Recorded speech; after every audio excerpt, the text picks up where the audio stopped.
too, so people can come in. Looks good.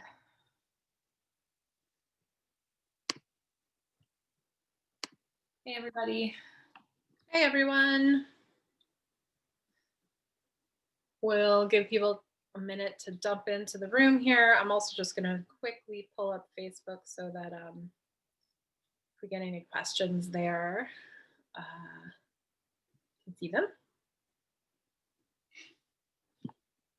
There we go. Oh, no. This thing.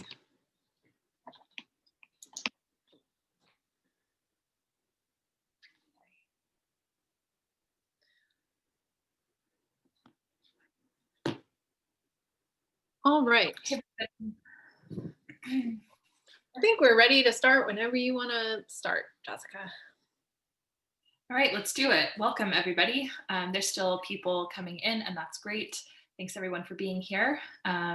This is our January 21st, 2021 campaign kickoff call for our efforts to move the 117th Congress to amend. Oh, and also happy public birthday to Move to Amend, right? Because we went public Right. as a thing 11 Yeah, years it's a big ago. day. 11 years ago today, Citizens United decision came down and Move to Amend became public. So it's really cool to be here with everyone tonight. I'm Jessica Munger. I'm Move to Amend's program director. I currently live in Las Vegas, Nevada. And I've been around for 6.5 years or so, and I'm really excited to talk to you about this campaign tonight. Hi, everybody. I'm Caitlin Saposi-Belknap, Move to Amend's national director, and I live in Sacramento, California, which is where I am right now. And I've been working with Move to Amend since the beginning. I'm one of our founders, and there are a number of other people who helped prepare everything for this campaign that you're going to see tonight, but also that you'll be working with as we go through the next 3 months. And so I just want to acknowledge them, and you can see our staff team if you go to movetoamend.org/staff. And some of the work that people have been doing over this last week has been a ton. Everybody has been doing a ton of work. So good job to all of you if you're tuning in, and thank you. And I'm looking forward to the rest of y'all getting a chance to meet the rest of our awesome crew. But tonight it's just me and Jessica to tell you the plan.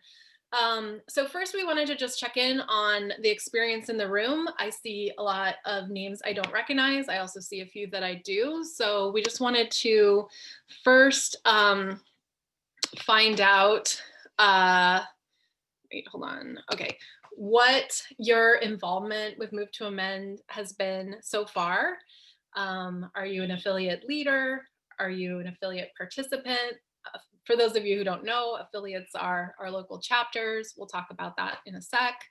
Some of you might volunteer with national, and some of you might be brand new. It looks like some of you are brand new. Those of you on Facebook, sorry that you can't do the poll, but if you want to write in the comments the answer, then we can still see what your involvement has been. So it looks like most of you are sort of Move to Amend dabblers. I'll share the results in just a sec. It looks like maybe we'll go 10 more seconds because not everybody has voted.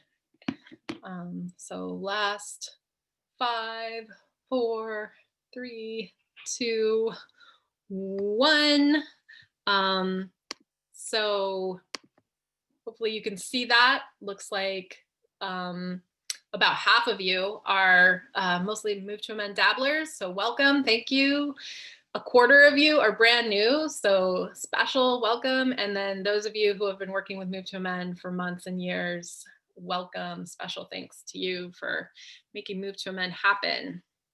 We appreciate you so much. And then we've got one more. If I can figure out how to do a second one. There we go. We would love to know what your lobbying experience is. So you can see lots of options up there on the screen. I believe I set this properly so that you can vote in multiple ones. So whichever apply, go ahead and click those. It might be more than one. But just want to kind of get a sense of the experience with lobbying, which is the main action that we're going to be working on for this first quarter of the year. Jessica, can you see as people are voting, or do you only get to see at the end? Okay. Yeah, I can see it going. All right, cool. And also just a question that comes up all the time. So while we're doing this, this is being recorded. The recording will be emailed to everybody who RSVP'd. It'll also be up on our site on the main campaign page for the site for this campaign. So if you have to drop off early, or if you're having technical difficulties, don't worry, you can still tune into that recording after the fact. All right, it looks like most people have voted. So we'll say like 5, 4, 3, 2, 1, last call. Okay, we'll end it. And let me digest it while we share it. So a good number of you have lobbied your congressperson in person in DC. It looks like a lot of you have also lobbied in district. I'm curious about those of you who have lobbied on Zoom. I actually haven't done that yet. And a lot of you call. A lot of you have sent emails and letters, but a few of you have never contacted your congressperson before. All right, well, that's great. We have a good spread. We have a lot of good experience here that we can draw on as we do this, which is awesome. So I'm gonna turn it back over to you, Jessica. She's gonna, oh, we didn't really say what we were gonna do. So maybe I'll just say that. We're gonna give a little bit of background about Move to Amend, because a good chunk of you are new and also maybe haven't really gotten involved yet.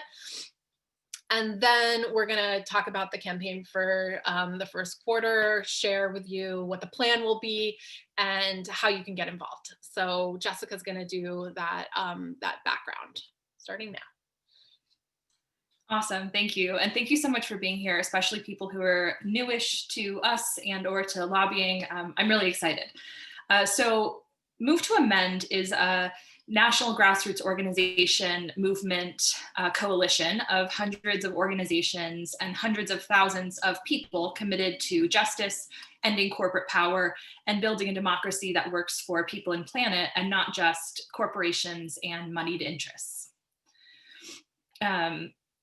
For over 10 years, we have been working to pass the 28th Amendment to the US Constitution, which declares that corporations and other artificial entities are not people with constitutional rights, and that money is not free speech.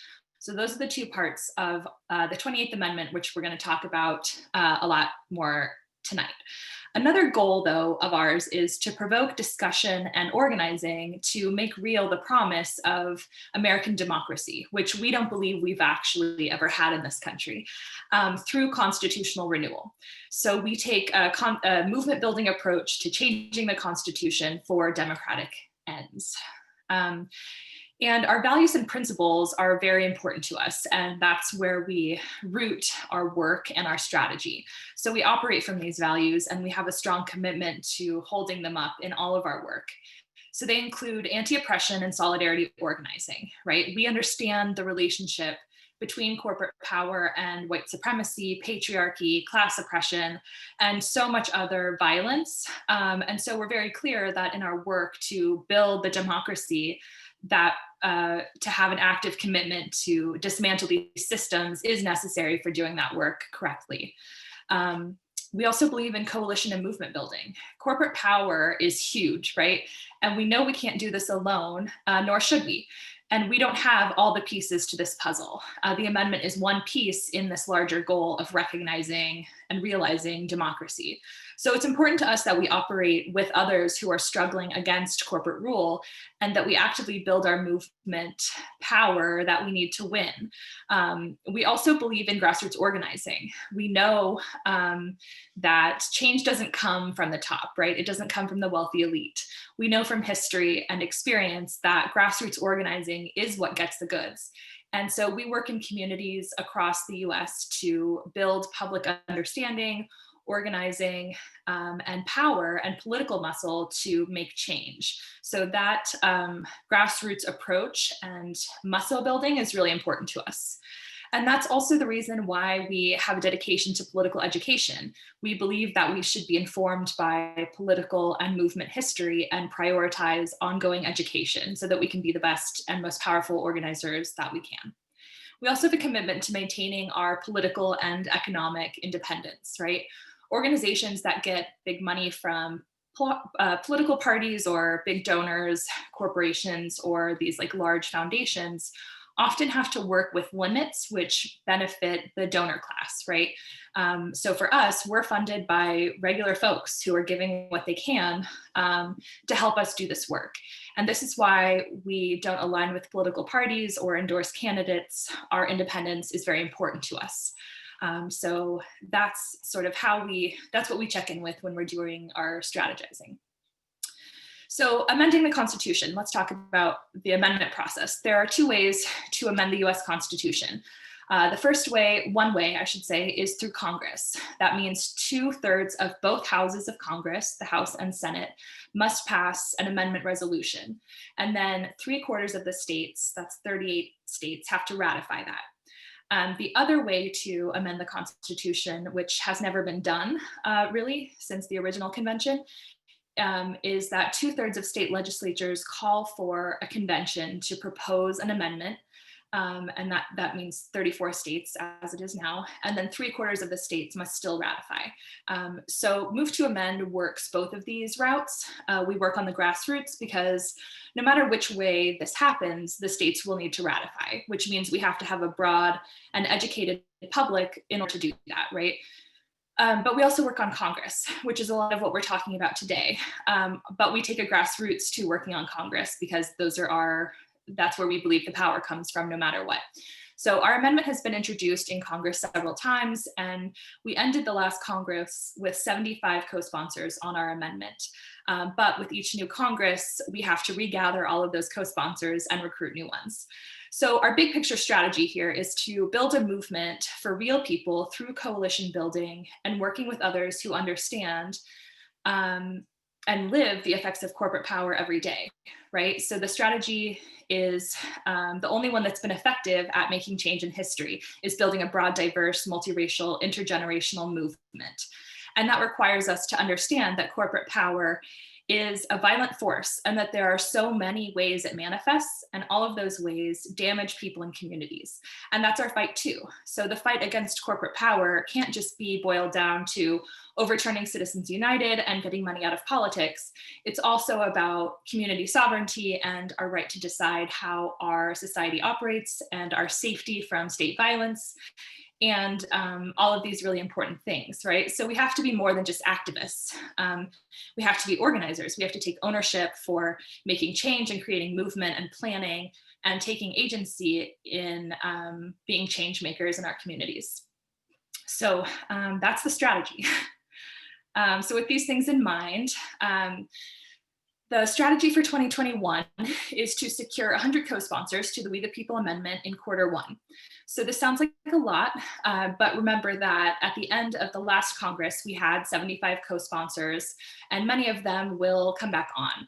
But this doesn't just happen. We have to tell them we want them to do this, and we have to work with all of you and their constituents and make sure that these co-sponsors come through early in the year, so that the rest of the year we can be focusing on getting introduced in the Senate, remember, because it has to be introduced and passed through both the House and the Senate, and getting candidates for office to take our pledge to amend, which is a commitment to support the amendment in office, and then to educate and build power for our work in reimagining what a people's constitution might be like here in the United States. You may or may not be familiar with that campaign, but you will be if you're not.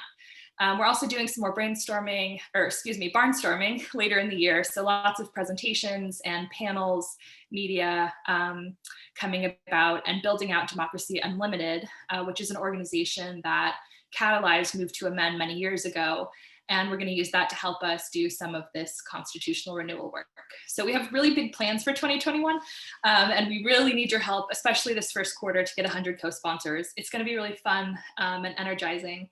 So thank you so much for being here. And Caitlin's going to talk to us a little bit about how we go about securing our top priority, which is introducing the We the People Amendment in the House of Representatives and securing 100 co-sponsors.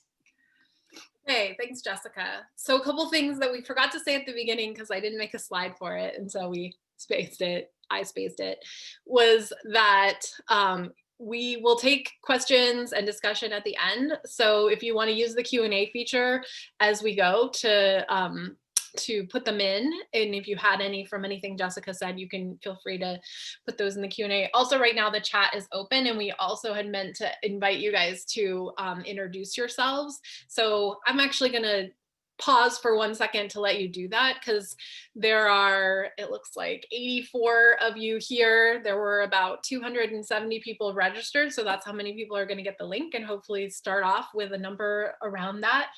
As we kick off this campaign. And we're going to try some things that are different than what we've done before at Move to Amend. And I'm going to talk to you about how they're different. And part of that is you all getting to take kind of more ownership over how this happens, and National doing less of the steering of the lobbying and having that more come from the grassroots. There are really awesome examples of our affiliates taking the lead and securing co-sponsors, working diligently for in some cases, like a few years to get certain members of Congress to move to be supporters. So we are not the only ones on the national level who have a wealth of experience at this at Move to Amend. But what we haven't really done is just said, hey, anybody and everybody, let's get your congressperson, we'll help you do that. And so that's what we're going to try this year. And as you all are introducing yourselves and saying, hey, welcome again, and thanks for being here. And we're going to talk a little bit about, kind of our top priority folks, and just know that no matter where you live, there's a place for you in this. But we've been very intentional about picking the 100 co-sponsors that we think are the most likely targets to start with. And we really think that this is doable, but in the past, we have generally taken the whole year to meet our goal. And this time we're going to try and front load it all in the first quarter of the year if we can. As Jessica said, we ended last year with 75. There are 68 of those members who actually are still in Congress now, who didn't resign or, retire or get unseated. And so that's still, though, more than half of the goal that we need is people that have already said that they would support. But there's going to be a stretch to get about, 30, a little bit more than 30 folks. And if we can get more than 100, great. So it is, on one hand, very doable, but on the other hand, it's a lot of work. But frankly, we came off of 2020 and COVID that left us kind of reeling as an organization, trying to figure out how, we used to travel to do speaking tours, which was a way that we would get groups started and connect with people. That was off the table. We used to do a conference every year in Washington, D.C., and a lobby day, which was a very empowering and important part of our work, training for our grassroots organizers. And then also, getting to go visit Congress members in person, which is the best way to move them. And all of that was off the table. And so we didn't have as much to show for last year. And we're by far not the only organization that was in this position. But now that we've kind of got a sense of this, now that people have recognize how to use technology to allow us to still have meetings virtually, it actually means that we can empower more people, and that we can actually have more lobby meetings than we probably have ever had. And so that's where we see a lot of a lot of potential for why we want to do it this way, and why we want to put all this momentum at the beginning of the year to kind of make up for last year, to set us up well for then moving into the Senate finally, and also all the other kind of even bigger, deeper work that we want to do as Move to Amend. So if you go to movetoamend.org/amendment and click the link there, you can see who was the co-sponsor last time, but we're also going to talk about that in a minute. So let's keep going here. Oops, I took us backwards. All right, so first of all, HJR 48, which stands for House Joint Resolution, which is what an amendment needs to be. And ours has been 40. So our amendment has been introduced in Congress 4 times before. It will be introduced a 5th time. Representative Pramila Jayapal from Washington State is our lead. She was our lead last time, and she's going to continue to do that. And we are incredibly excited and jazzed. In fact, we have stars to celebrate the fact that she's taking this leadership on. And so our goal is to secure 48 again. And that's something that we've had for the last 4 Congresses. And so, or this will be the 4th, so it lasts 3, and then this will be the 4th. So just for continuity's sake, for all of our materials, for all of our volunteers who are used to saying that, we want to try and get 48. So that's what we're going to prioritize. And the way that works is that she, as the lead, her office can earmark that number, and it's not like 100% for sure promised, but the general protocol is that, especially if you're continuing a bill from the last time, that, you know, they will kind of hold it for you. They have to kind of do their part in Pramila's office to make sure that happens, but that's our expectation and plan. And so that means that we don't actually control the timing of when it happens. I actually didn't check today, but yesterday they ended and they were on 28. So there are about 20 more. This is not a regular bill. So House Resolution, HR, is what you'd normally call a normal bill. And so it takes a little bit to get to, you know, on the bills. They're probably in the hundreds at this point, but joint resolutions are not just amendments, but they're procedurally fewer and farther between. So last time, the amendment was introduced on February 22nd, and it looks like so far in the year, we're sort of on a similar pace. So we expect that it will be sometime next month, but we're not totally sure when.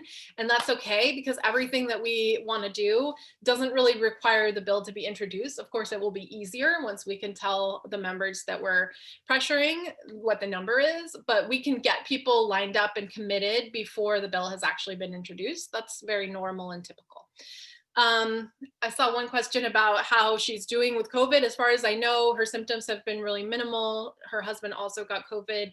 I think they're both okay. It sounds like, you know, she quarantined quickly, so others in her family are safe, and the expectation is that she will be fine. Thank goodness. So, oops, what's happening? Extra stars. So we have identified 135 priority targets. And those people are targets based on previous co-sponsorship, whether they have taken the pledge to amend, what their caucus membership is. So we're going to be, our goal is to get all the members of the Progressive Caucus. Nobody in the Progressive Caucus has any excuse or reason why they should not be a co-sponsor of this bill. Their location. So we're prioritizing districts where Move to Amend has passed initiatives, either at the local level within a district, or in some states like California or Washington, we have passed statewide initiatives, and in particular, districts where those statewide initiatives got more than 50% of the vote. That's also how we chose our targets. And then also their voting record and their time in Congress. So targeting some of the newer folks because they're newer and they're less kind of committed and wedded to the establishment. So I'm going to try clicking this and see what happens to my screen. I didn't really test this out ahead of time. Here's our campaign page. There might be a few things that are getting uploaded still while we're doing this, thanks to the wonderful Move to Amend staff elves. But basically, here are the targets. And we've got a graphic for every single one of them. And then as they shift over and sign on, they will get one that probably doesn't look exactly like Congresswoman Jayapal's, but similar. And we have been doing this, you know, graphic of like We the People Amendment Champion or We the People Champion since we started doing this. So we'll we'll continue to do that. So if you go to this page, and we'll include the link at the end, this is where you're going to see all the campaign resources that we're going to reference that you'll need. Oops, it looks like there's a couple people that still need to be filled in because the doubles mean that somebody is missing. Double missing, because missing from co-sponsorship and missing from this page. So those are all here. But also this is where you will sign up. So at the end of the page, at the end of this webinar, this is where we're going to ask you to come. Again, we'll include the link, but it's movetoamend.org/117 for the 117th Congress. So 117 campaign. And then we're going to ask you to answer this. And based on how you answer it, that will help us plug you in appropriately. So basically, these are our targets. Some of you who are on this call may live in their districts, in which case, fabulous, you should target them. Move to Amend National is going to be reaching out to everybody who was a previous co-sponsor tomorrow with a letter. We had intended that actually would have gone out by now. It was going to go out last week, but because the Capitol was overtaken, the folks in Washington, D.C. were a little bit distracted, and we still had some irons that we needed to kind of, button up with Jayapal's office. We got those all taken care of, and so now we're ready, and they're ready for us to start to contact previous co-sponsors. So it may be that by the time we really kind of get going next week, we start to see some people commit right away, and then those people can be checked off. And then your first job will be to thank them. But if not, I mean, honestly, we had some folks in the 115th Congress who were co-sponsors who never came on in the 116th Congress. And reasons for that might be a staff change, and the staff person actually is kind of got their Congress member's ear and their boss's ear and is saying, we don't think you should do this, or they just didn't get to it. And that's likely because we didn't have anyone on the ground making this a priority for them. So it's really important, even though they might be what would look like an easy target to get, that we have people on the ground reinforcing that this is important. This is something their constituents want. It's not just something that, Move to Amend out in California or something like that is advocating for. So if you live in a district where one of these people is your congressperson, then you would fill out this first option, and we'd ask you to help. And I'll talk about what it means to take the lead and what that entails in just a second. Option 2 is that your congressperson is not a campaign target, but for whatever reasons, you would still like to target them. And the reality is we need 3/4 or 2/3 of the House to sign on, and 100 is not that, right? So starting on folks that maybe we don't feel are as likely a get, but they're important because we're gonna need more than 100 is still a good use of time, is still absolutely welcome. And you may, 1, surprise us, or 2, you may be planting the seeds, because on some of these folks who need convincing, frankly, it takes a while. Or maybe if they're, extremely opposed, they're going to be somebody that should be targeted for a candidate to run against them, and to use the fact that they won't support this issue, even though 80% of Americans agree with this, as a campaign talking point. So that's still important work. Or another option would be if you live in a district if you live in a state where there are targets, and you could help your neighbors, and you could be a point person in helping to organize constituents to hold a meeting. So that would actually be our second choice. First choice is, if you live in the district with our target, then great. If you don't, then our suggestion would be that you look to who is your closest target, and can we work with you to find some people who are constituents, because these meetings can't happen without constituents. They won't be a good use of anyone's time, and they won't be convincing to the reps. But if you can recruit people who live, maybe a district over or a couple districts over, and we could work with you to do that, then that would be our preference. Because again, we want to get to the 100 by March, and then we can keep going after that. So if you have a congressperson who would be a tough sell, I would suggest maybe starting with one that would be easier, getting that, and then moving into yours. But it is up to you. And then the last option is, if you're not in a position to help lead, then you can let us know that when we meet with your congressperson, you would be willing to join that meeting. And then we'll follow up with you at the appropriate time. So let's talk about a little bit, lobbying and kind of what we're doing here, and also part of why we've picked the targets we've picked. So here is a resource that I think is extremely helpful for us when we're thinking about trying to move anybody to join our cause. And you could apply this to like the public, you could apply this to organizations. In this case, we're applying it to Congress people. So it kind of speaks for itself, right? You can kind of break up the target group. The target group, say, is all of Congress, and put them into categories. And this is what we do at National. As we thought through who should be in our top priority for the beginning part of this year, we were looking at people who are kind of in this on the left side here, either active supporters or passive supporters, or maybe neutral. And what we're trying to do is move them one notch over. So active opposition is probably maybe never going to move over to the active support. Sometimes maybe somebody can have some sort of like earth-shattering worldview shift, right? But what probably you're going to be able to do is maybe move them over into passive opposition or neutral. So they're not going to be actively working against you. They'll just sort of stand aside and watch and see what happens. So we're targeting people who are all in this category with the targets. And it's kind of, the low hanging fruit.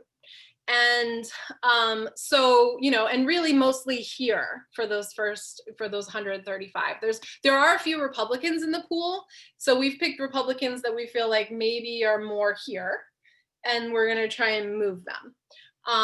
And the reality is that Republican voters support Move to Amend's agenda almost as much as Democratic or Independent or Green or People's Party or what have you. It is the leadership of the party that is, been very clear that they support Citizens United. They are in favor of Citizens United. And so that makes it harder to convince a Republican congressperson that they should stick their neck out against the rest of their, their leadership and their establishment, even though voters would generally support them doing that. And we've seen that in polling. We've also seen that whenever we have passed ballot initiatives in extremely conservative places where the same voter is in the voting booth, checking yes for Romney or checking yes for Trump, and then also checking yes for Move to Amend's initiative. So it's not impossible to think that we could get Republicans, but it might take more pressure and more organizing and more work. But we don't want to leave them off the hook. So that's why there are some of them. And we want to kind of see what some of these new ones. And then there are a few that we've been working on for a number of years already, and we're going to continue to work on them. So just a reminder too, a lot of you have experience with this, which is awesome. But the purpose of lobbying is kind of fourfold. You're trying to educate the elected official or their staff about the issue, and you're trying to find out whether she or he is a supporter of your position or an opponent or undecided, so they can kind of be put on that spectrum. Now, spoiler, we kind of have a lot of that intel already from people's voting records, people's caucus membership, and then our experience talking to them.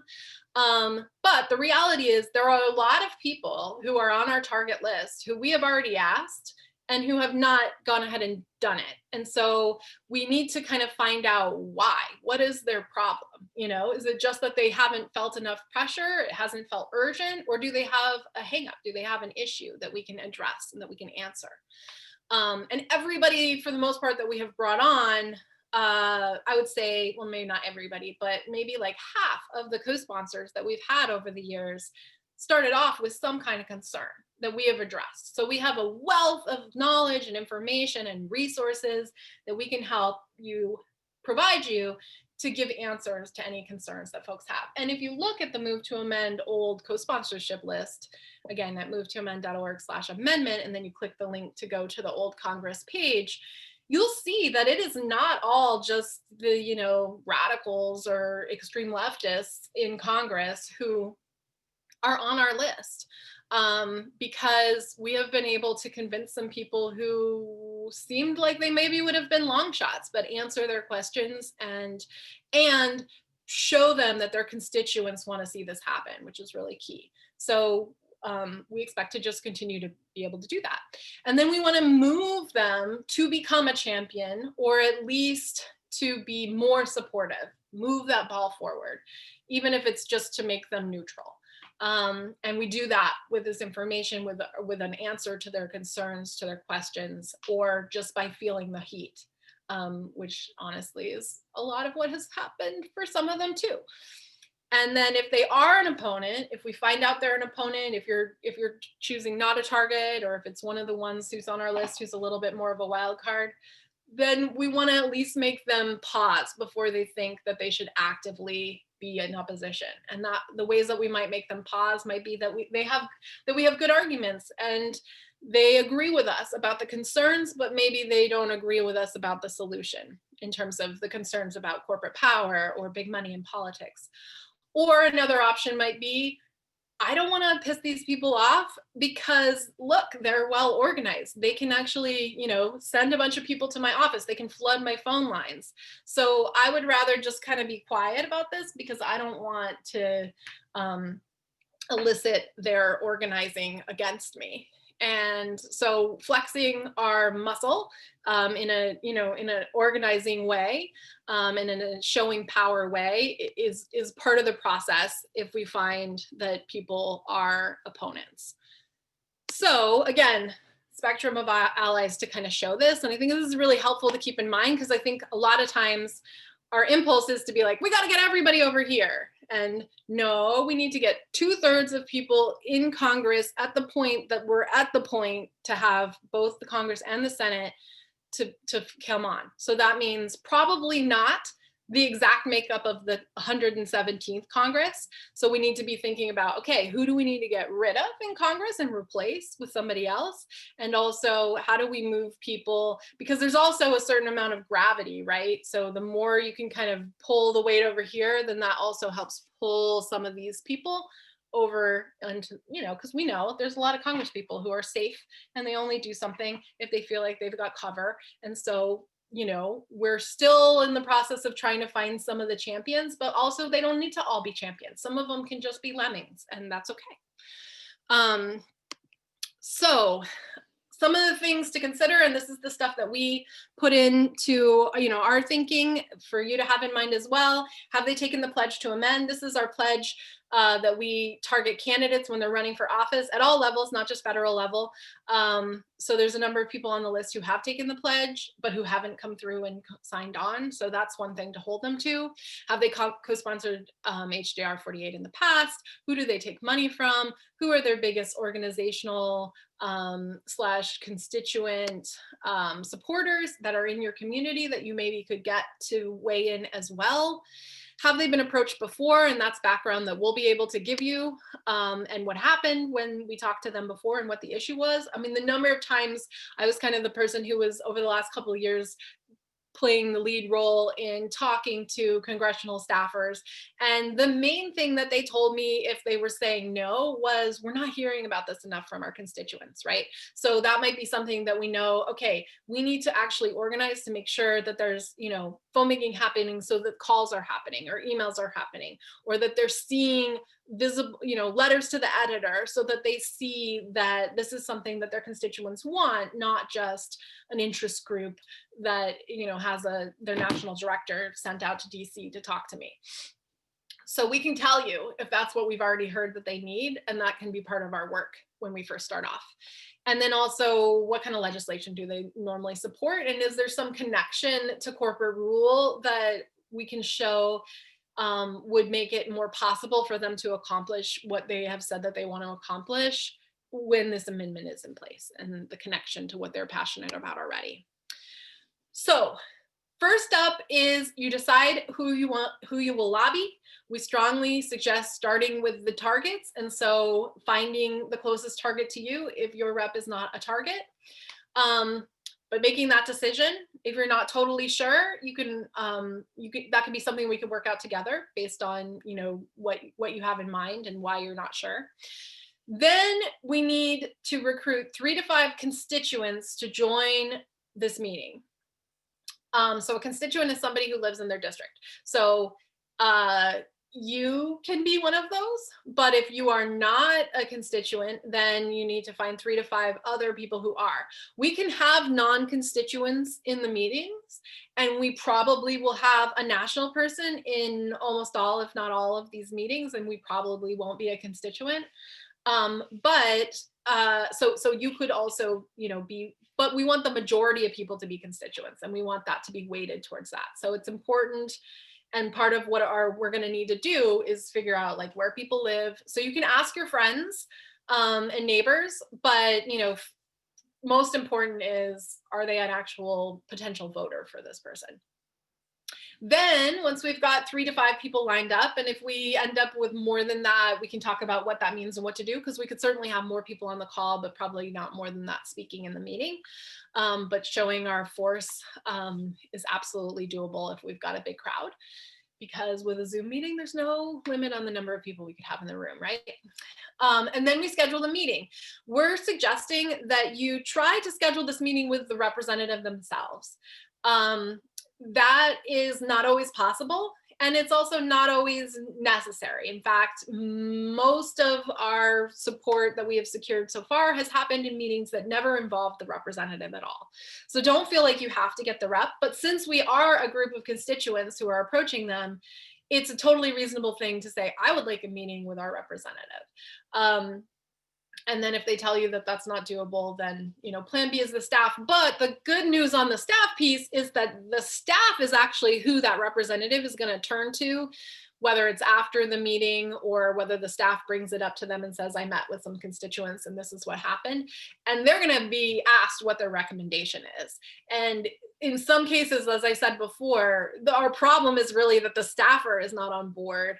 And so having an opportunity to find out where the staff is at to answer their questions is really important, because the reps have a million different issues and they have their pet issues. And if this isn't already that, then chances are they almost know nothing about this, and they're going to rely on the staff person to tell them.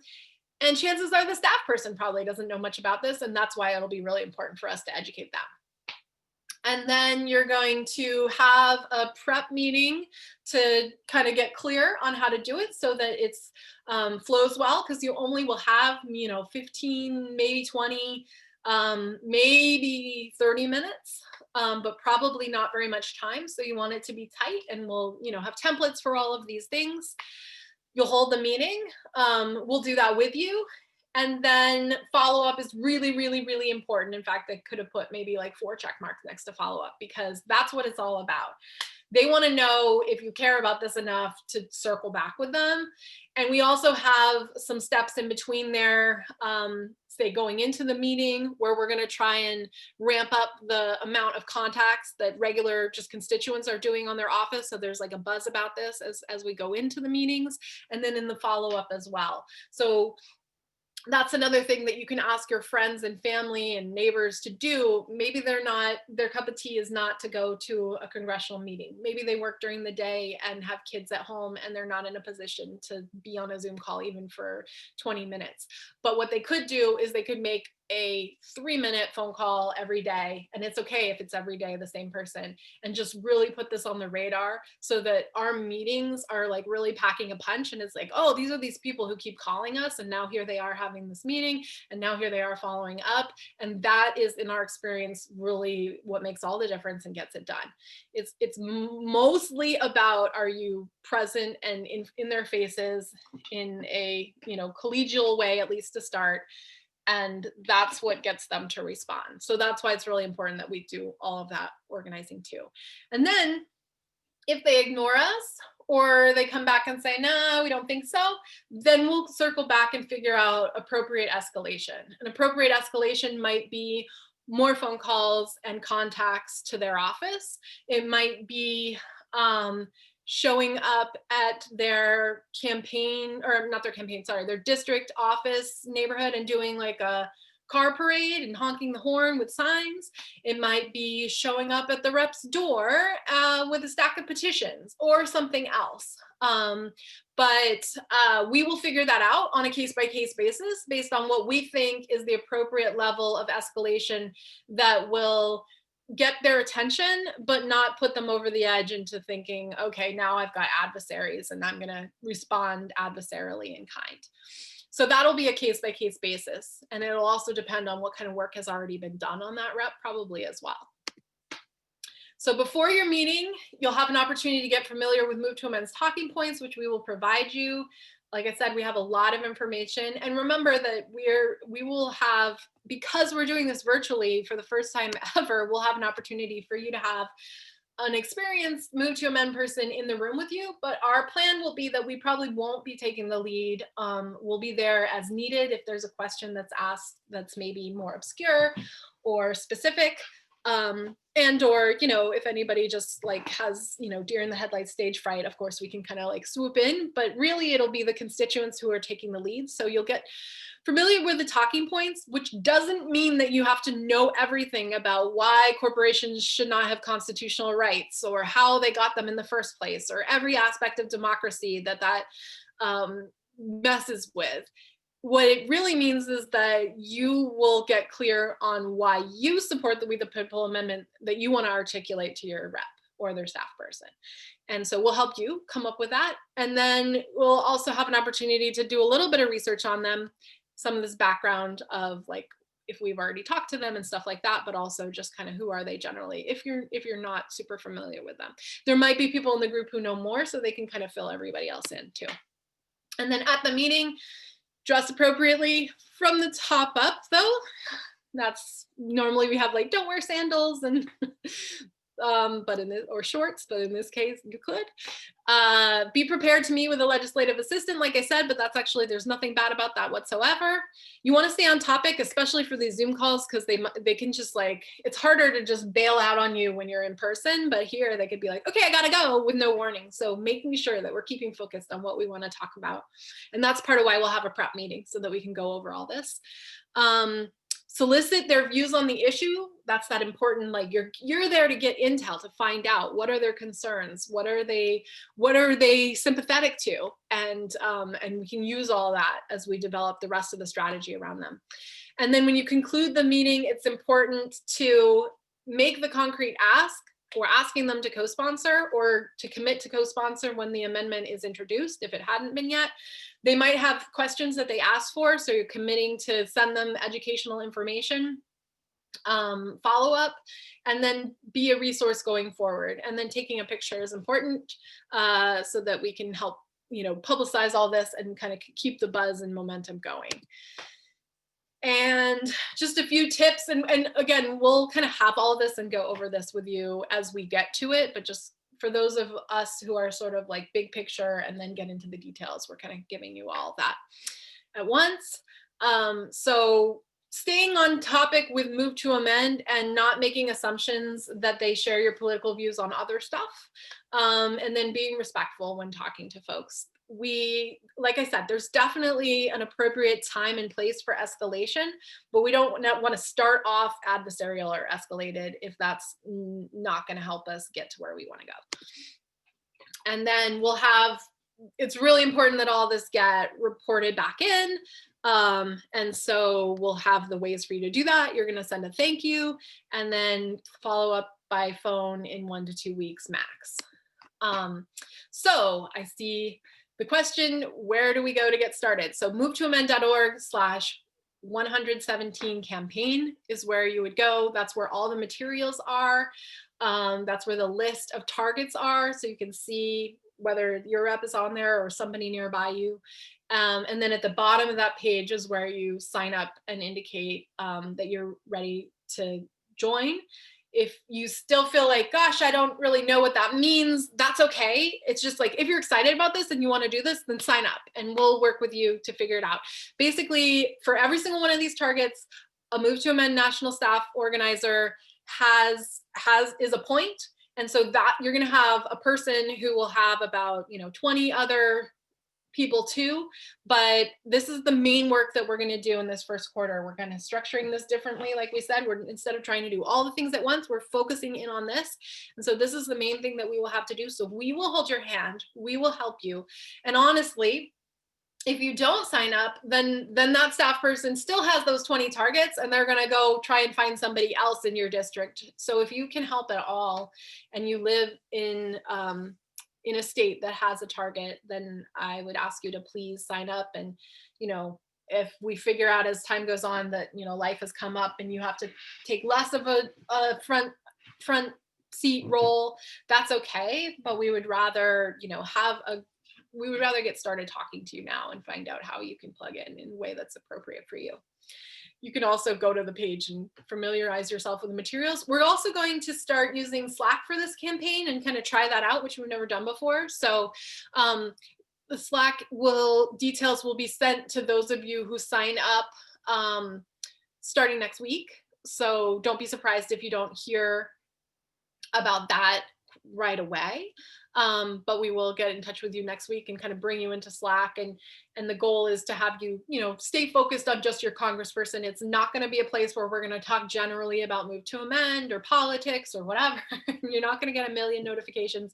It's going to be an organizing space to focus on recruiting your congressperson that you have identified, whether it's a target or a neighboring Congress member.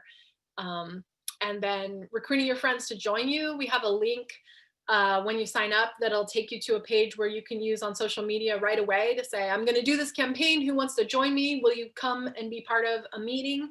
And sample tweets and Facebook posts that you can use. And then when you post those, they will be tagged to you so you can know who has said that they would be interested and get them. It's movetoamend.org/117 campaign. It's right there on the top, sign up. And that's also where you can see your the targets too. It's all on that same page. So scroll down to the bottom for the sign up part. First comes the targets, then comes all the resources, then the targets, and then the sign up is at the bottom. And so start telling people right away that you want to do this and recruiting them. And the other idea for these graphics that we have of all the targets is that then we can use those to post to social media and help us recruit people. Because they all say, is this your congressperson? Contact us. And then getting started scheduling those meetings and keep us in the loop. So a couple things to remember, and then we'll open it up for questions. This is a process. You're probably not going to get them from one meeting, although some of them you will. So it'll be a mix. It kind of just depends. So don't be discouraged by that. But again, we do feel like this list of 135 people, give or take a few that are kind of wild cards. So I would say probably 128 of those are, we think, already on board or one step away from being on board. And so we are giving you the easiest ones to go for. So you may be able to get them from one meeting.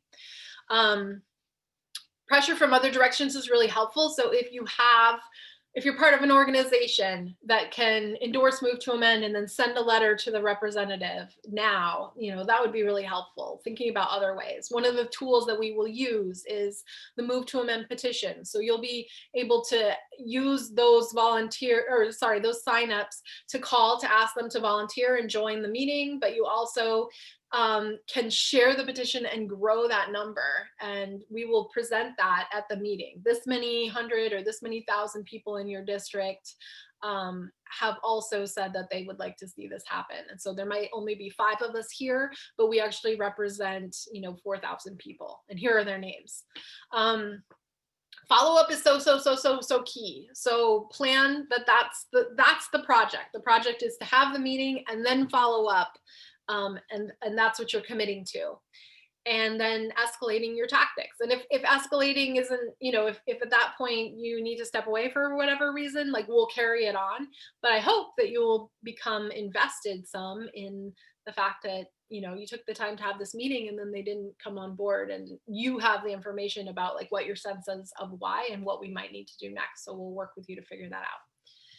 And then please just, even though we're putting all the content like out on the site to make it available, our hope is that you're not going to just take this and then start contacting your rep and then we find out afterwards that you did it, because there is a history with almost all of these people that Move to Amend already has, and we'd like to plug you in at the, knowing all of that, not just blindly going in and not having a sense of what has already been said to them before or what they've said to us.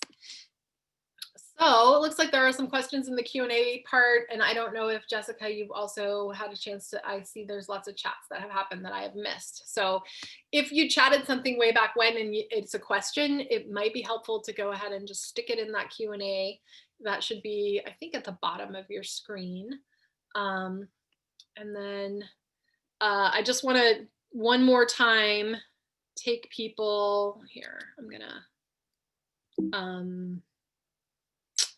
what is it? I just wanted to go out of this and go back to the page, because it seemed like a lot of the questions were just, where do I go again? So I'm going to say it one more time, and then I'm also going to post this in the chat to everybody so that it will be a link that you can follow. So that's the page. That's the page where everything exists: the targets, the resources, and the sign up. And those of you on Facebook, it is movetoamend.org/ the number 117 for the 117th Congress campaign. And if any of the Move to Amend staff are on Facebook and can post that link, that would maybe be helpful for the folks there. So let's tackle some of these questions. Let's see, any chance to find out which representatives already signed on?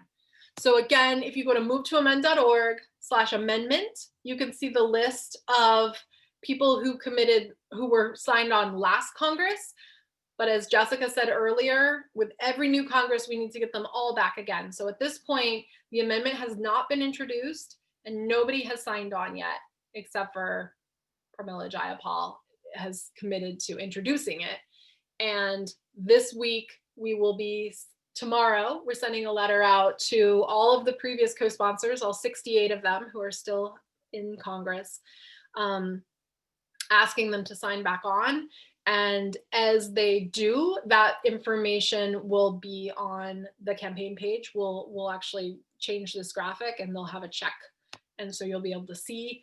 And then once it's introduced, that information will also be on the congress.gov website as we normally do it. Thanks for your organizing work, says Stephen. How is your work building off of the intersectional work of many orgs? Do you want to take that one, Jessica? Just because I can start. Yeah, so a major part of the work that we do is to help folks understand the ways that corporate power and money and politics relate to like issues of white supremacy and police violence and immigration policy and all of these things that are very real work, mostly that's being done by communities of color on the front lines of this violence. So we take it really seriously to be uplifting that work, to be making those connections. We do a whole lot of anti-racist education in our movement education program.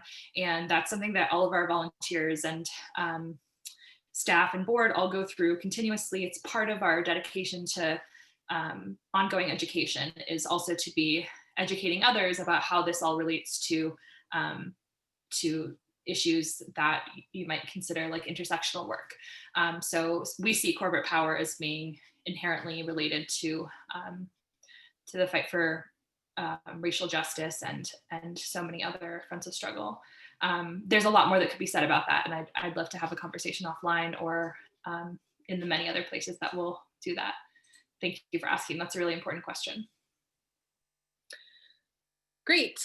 I saw a couple people asked about Bernie Sanders specifically. So maybe we could speak to that. I don't know if you want to or if you want me to. Either way. I think you should take that one. Okay. So Bernie Sanders did commit that he would introduce our amendment while he was on the campaign trail, but then he hasn't. We have a different senator that at this point, we're not in a position to really share publicly much about it. And since this is on Facebook too, I'm going to not say who is interested in introducing it, but they have said that they would like 5 colleagues to join as well. So Bernie Sanders is not that person, and Bernie Sanders's office has been talked to several times about being one of those 5. And we have been somewhat frustrated by the whole Senate situation. And so for this first part of the year here, we're going to focus on the House and build up a good head of steam and momentum, which will help, we think, set us up to kind of finish with the Senate this year. We really would like to do that, but we also feel as though there's still a ways to go. And we hope that this pressure on the House members and kind of getting to a good number and showing a lot of momentum. Last year was really hard on the lobbying, and on the Senate, we already were struggling and to get them to commit. The Senate is just so much more conservative than the House. So in the House, they're more willing to say, I'm willing to introduce something even if I don't think, or sign on to something, even if I might not think that it's ever actually going to be achieved. Whereas in the Senate, they're just so much more conservative, even the ones who are not conservatives, around, well, what does everybody else think? And they don't tend to introduce things by themselves. And it's just a very different culture. And it's frankly, even more outside of the, we are a grassroots group, and we are very proud of being a grassroots group, and we claim that and own that and don't want to change that. And the Senate is a very elitist institution. And so negotiating that reality has proven difficult, but they do pay attention to what's happening in the House. And there were a couple co-sponsors that we got last time who were sort of like leadership in the Democratic Party that nobody really thought was going to come on, that we did get, that gave them some pause. There's also a couple new folks in the Senate that maybe would be good. The fact that Udall from New Mexico retired, he was the lead on a competing amendment that, and he's a sort of towering figure, and so that amendment will be reintroduced in the Senate, but it won't necessarily have the same kind of clout with it in the same sort of a way. So that might also be an opening for us. So we do have some conversations that are happening in the Senate, none of which we can kind of share publicly here like this. There's a meeting happening next week with a different senator that's kind of already been in motion. And so we will keep you posted as it makes sense. But for now, we really think that the best strategy is to focus on the House and then build up our case for the Senate. And also see if we can get this to work, and with, empowering folks, bringing more people in. And if it does, then we can utilize the same strategy with our Senate outreach, which we had been doing more like our leadership having the conversations, because that's what they said would work, but it hasn't. So we might need to try something else. So that's my best answer. Of course, Bernie Sanders does make sense. And that would probably be, I might as well say that that's, I think, another example of like, it's staffers who are sort of the impediment so far.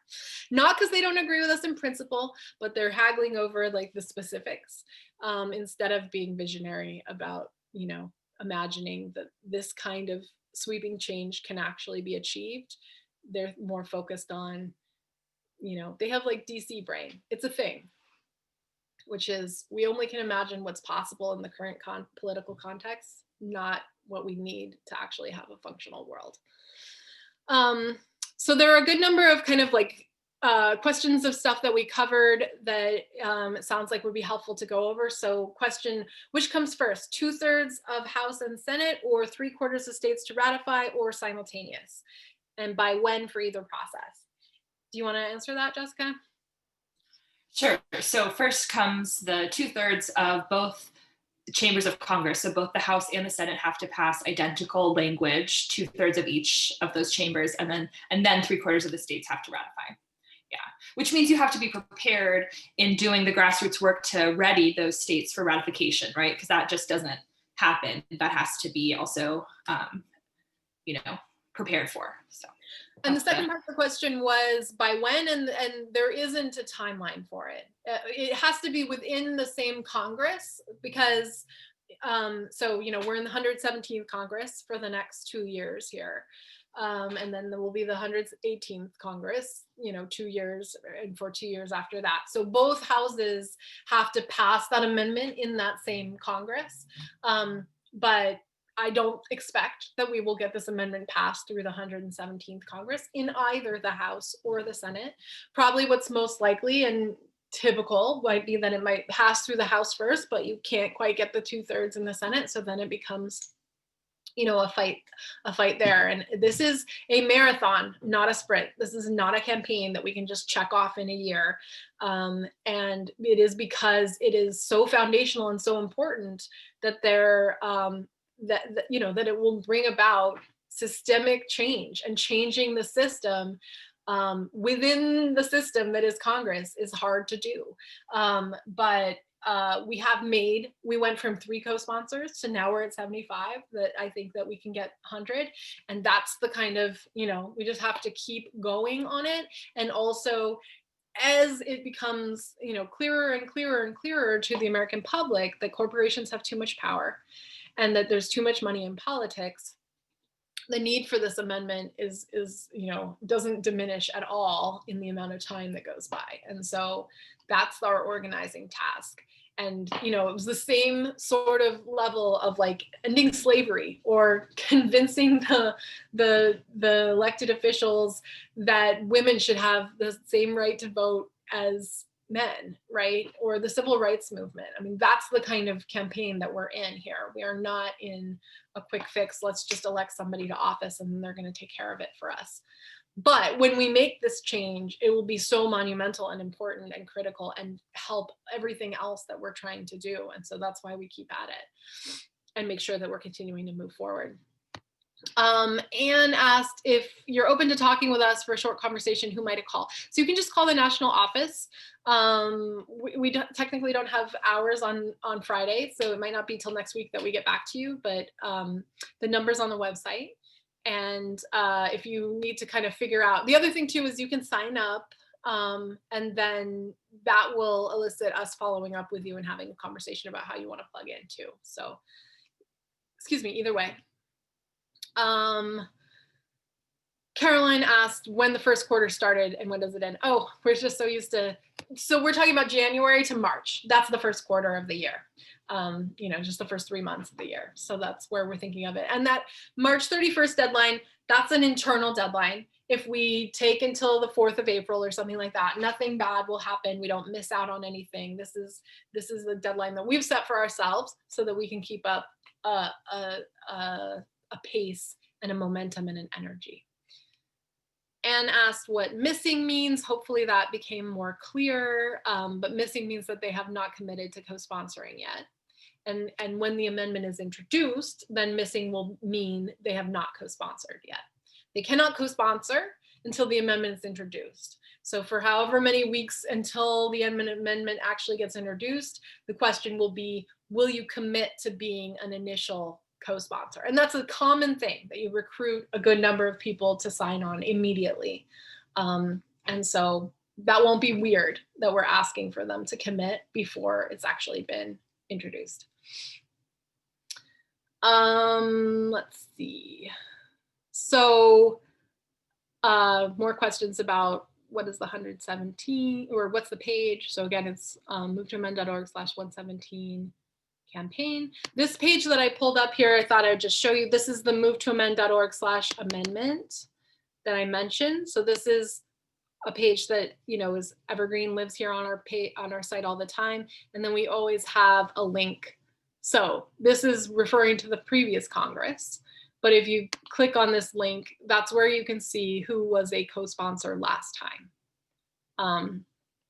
So there's 75 people on the list, or 74 counting Jayapal. 75, and not all of these people are still in Congress. So there are 68 of them who are still in Congress. So that's where some people had asked, like, who's on, is AOC on, et cetera. Yes. Most progressive members of Congress are on here, but you might be surprised that there's a few that aren't. So,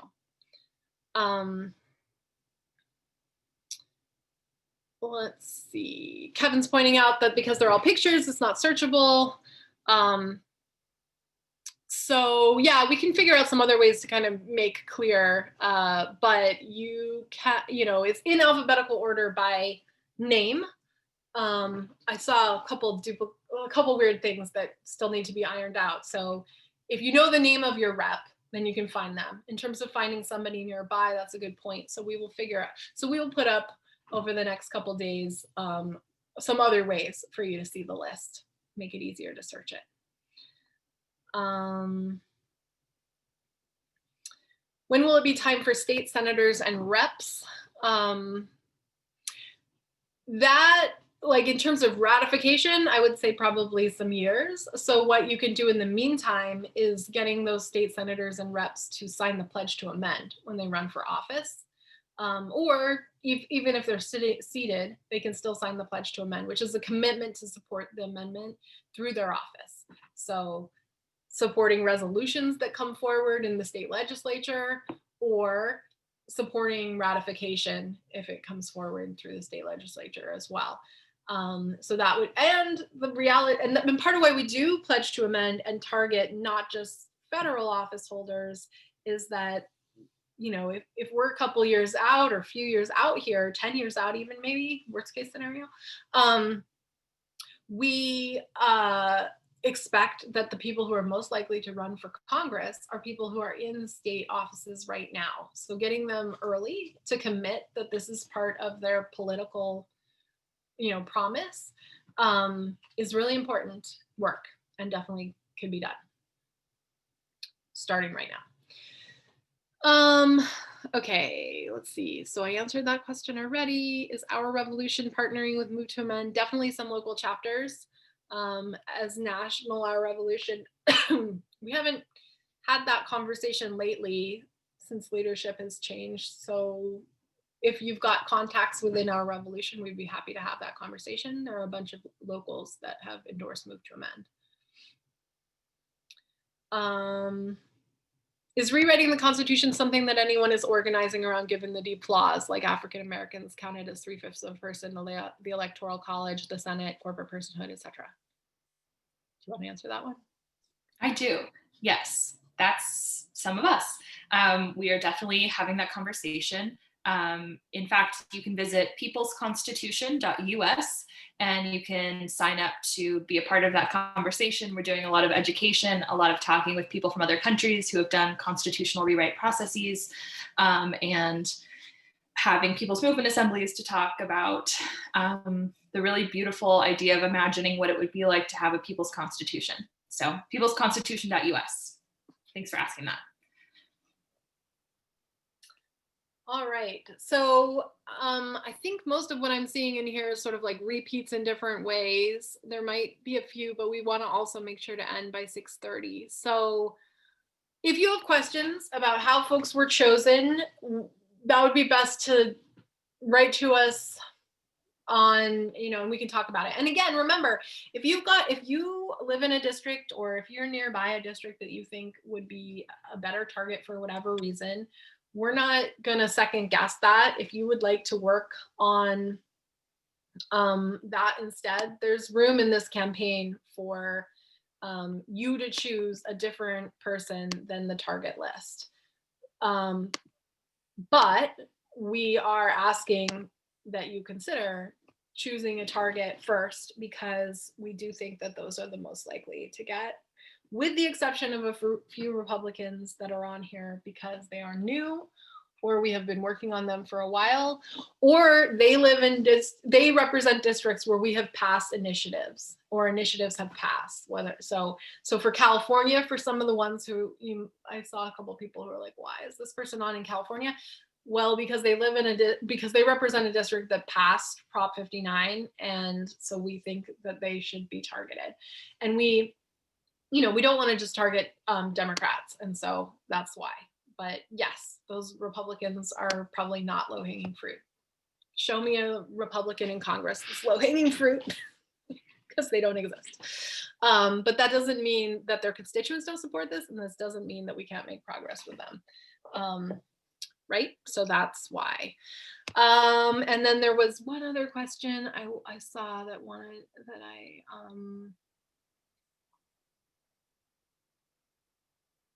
oh, the colors don't mean anything. The colors are random, just for variety. And oh, somebody had asked about somebody else that they saw is in their district and how do they organize with them.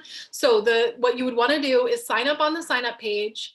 Again, movetoamend.org/117campaign. And then that's what will happen in the Slack is anybody who is in probably, we might even start off like the same state with the exception of states like California or Texas, but like near enough by each other that you could maybe help each other out. You might know somebody who's in a neighboring district who you could connect with them, etc.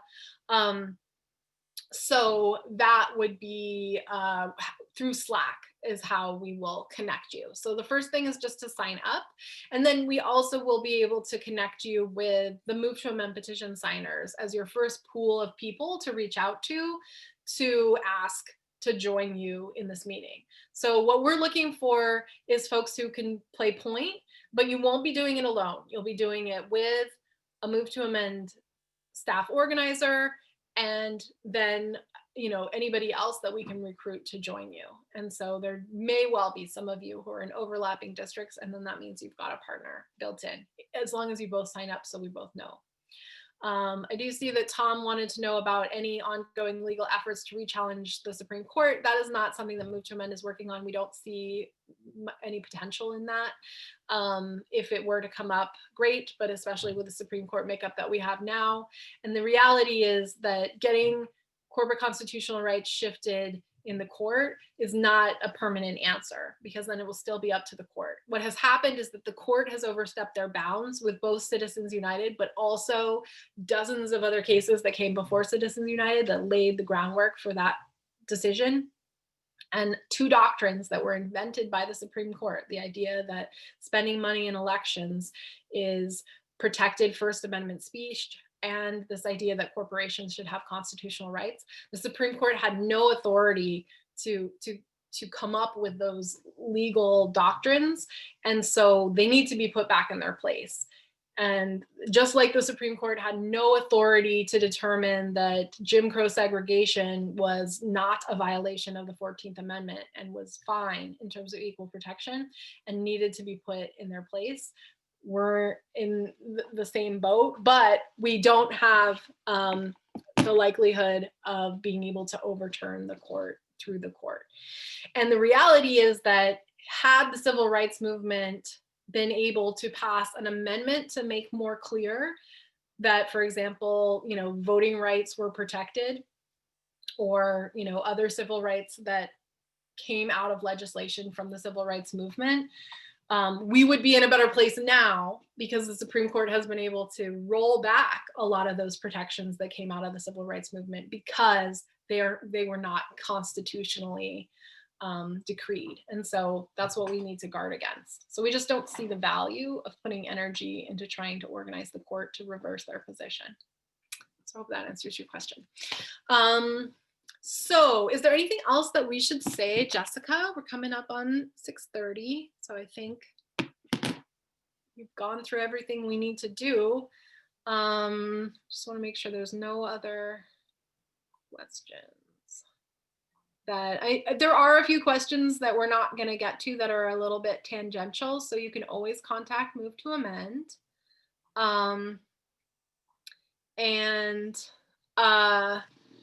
And if you sign up, that is the way to kind of the first step. So go sign up and check out the page. You might need to do a little bit of research to kind of figure out what would make sense, who would make sense to target if your representative isn't on the list. Maybe you need to go find out who your representative is. That's okay. And we can work with you to help you figure that out too. So I wouldn't worry about that too much before you sign up. If you're interested in doing this, then just go ahead and sign up, and then we'll figure out what target makes the most sense if it's not absolutely straightforward and clear. Recruiting your friends. So again, when you sign up, the next page you'll be taken to, and the email that you'll get as follow-up will show you how to set up an account on our site so that you can have a page to recruit people, so that you can try and get those 3 to 5 folks right away. And then be on the lookout next week for an invitation to join our Slack channel, which is where we will be working together to get going. And if you have questions, some of you have asked stuff that, is kind of maybe not directly related to this webinar that you want to know, or if you feel as though a conversation would be warranted before you can sign up, then our email there and our phone number are the best way to reach us. Let me just check really fast and make sure there was nothing on Facebook that, I forgot that. If anybody else has a question. As you do that, I'll just say again, this is a lot of information, right? 90 minutes of content about this campaign. But I just want to reiterate that all of this, we will check in with you as we go. We have tons of resources and scripts and instructions for how to do all this stuff. So if this feels overwhelming to you, if you've never lobbied before, or if you're unsure about how you would get constituents together, that's okay. You don't have to be a seasoned organizer to do this. It's actually a really good opportunity to learn some of those skills, and a really impactful way to help and also sort of learn some of these things yourself. Because if you're here, you're probably interested in making change. So don't worry if this feels like a lot, we'll help you.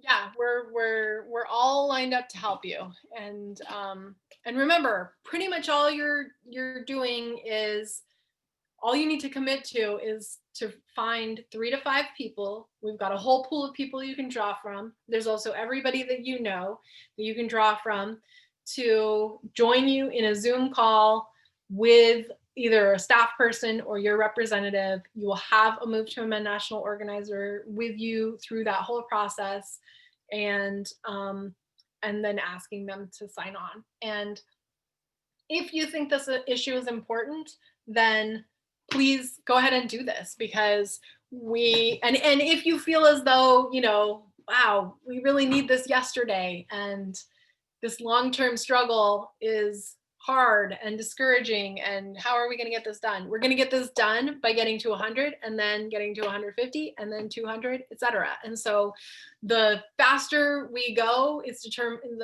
the speed that we can go at is determined by how much help and support and people putting their shoulders to the wheel. And I know it's a big lift, but people in this country have done it before without an internet, without Zoom, without telephones. People have been able to monumentally, fundamentally shift the structures of our society when they have been out of alignment with principles of, justice and equality and democracy. And that's where we're at right now. And so we need your shoulder, but we don't need your whole body and every part of you, right? We need your shoulder, and then we will be there too. So let's do this. Let's have a big 2021. We have no idea what's going to happen. That's also part of why we're taking it one quarter at a time. We did not see an insurrection at the Capitol on week 1. So we'll take this as it goes. But the reality is, the Move to Amend, We the People amendment is no less important now than it was 11 years ago on the same day when Citizens United was passed by the Supreme Court, right? We need it just as much, if not more. And there are so many more people's eyes that are open to that. And as these crises continue on with the pandemic and the economic collapse that we're seeing and the environmental collapse that we're seeing, corporate rule is where all of this originates. And so we are this door that we're trying to kick down, this pillar that we're trying to push over is one of the most fundamental. And so your time will be well spent working on this, as opposed to maybe one of the symptoms that is as a result of corporations having, being able to run roughshod over the legal system at the expense of people and the planet. So thanks for being with us tonight. Let us know if you have questions, but first thing, just go ahead and sign up and then we can figure it out together. All right, thanks everybody. We'll talk to you again soon. And we will send you the recording from this call, which will also include this link. So if by any chance you still don't have it, you will get it all on Saturday morning. All right, have a great night, everybody. Thanks so much, everybody. Good night.